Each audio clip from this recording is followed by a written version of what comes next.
Hi అండి, అందరికీ నమస్తే. Welcome back to our channel.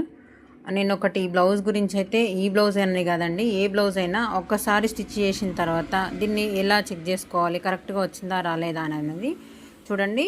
Piping ఒకటి నేనైతే ఇప్పుడు బ్లౌజు బోటిక్ స్టైల్లో లోడింగ్ పద్ధతిలోనైతే నెక్ దగ్గర, షోల్డర్స్ దగ్గర కూడా ఖర్చు అసలు కనిపించకుండా నేనైతే ఇలా లోడింగ్ పద్ధతిలోనే బ్లౌజ్ అయితే స్టిచ్ చేసినానండి. పైపింగ్ టోటల్గా పైపింగ్ వేసేసిన. నెక్ ప్రాపర్టీకి ఉన్న హ్యాండ్స్ కండి నడుం దగ్గరకి వేయలేదు. ఎందుకనంటే ఈ బ్లౌజు 1 మీటర్ తీసుకున్న కొంచెం హెవీ సైజ్ బ్లౌజ్ కాబట్టి నడుం దగ్గర అనేది సరిపోలేదు. సెల్ఫ్ పైపింగ్ ఏమన్నారు కాబట్టి హ్యాండ్స్కి ఉన్న నెక్కు సరిపోలేదు కాబట్టి వేయలేదండి. కుట్టిన తర్వాత బ్లౌజ్ ఎలా చెక్ చేసుకోవాలనేది ఒక్కసారి చూడండి. ఇలా షోల్డర్స్ ఈక్వల్గా ఉన్నాయా లేదా ఒక్కసారి చెక్ చేసుకోండి.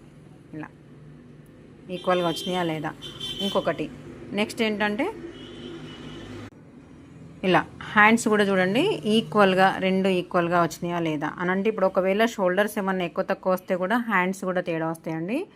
షోల్డర్స్తో పాటు హ్యాండ్స్ కూడా ఈక్వల్గా వచ్చినాయా లేదా. మళ్ళీ సైడ్ జాయింట్స్ కూడా హ్యాండ్ లూజ్ కూడా ఈక్వల్గా వచ్చినాయా లేదా చూసుకోవాలి. అనంటే మన మెజర్మెంట్ బ్లౌజ్కి ఈక్వల్గా వచ్చిందో చూసుకోవాలండి. కొందరికి మాత్రము కుడి చేతు లావుగా ఉంటుంది, ఎడమ చేతి సన్నగా ఉంటుంది. అట్లా కొందరిదేమో ఎడమ చేయి లావుగా ఉంటుంది, కుడి చేతి అనేది సన్నగా ఉంటుంది. కస్టమర్కి ఇచ్చిన బ్లౌజ్ కానివ్వండి, మెజర్మెంట్ కానివ్వండి, మన మెజర్మెంట్ కరెక్ట్గా ఉందా లేదా చూసుకోవాలి. ఈ హ్యాండ్ లూజ్ అనేది వాళ్ళు ఇచ్చిన మెజర్మెంట్ని బట్టి మనం చూసుకోవాలండి. మళ్ళీ నెక్స్ట్ ఇక్కడ ఆమ్ రౌండ్ దగ్గర హ్యాండ్స్ జాయింట్ చేసిన తర్వాత ఇవి 2 కుట్లు ఒకే దగ్గరికి వచ్చినాయా లేదా ఖచ్చితంగా చెక్ చేసుకోవాలండి.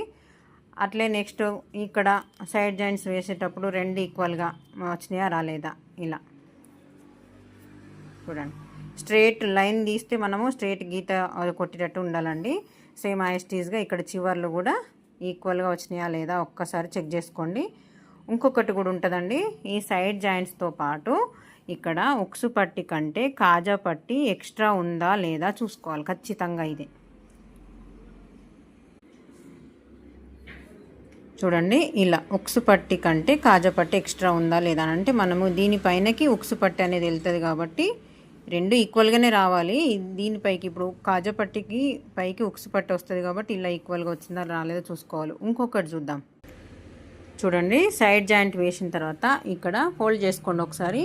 ఈ 2 డాట్స్ ఈక్వల్గా ఒక దగ్గరకు వచ్చినాయా. సైడ్ జాయింట్స్ వేసేటప్పుడు ఇక్కడ ఈ 2 చివర్లు ఒకే దగ్గరకు వచ్చినాయా లేదో చూసుకుంటే సరిపోతుంది.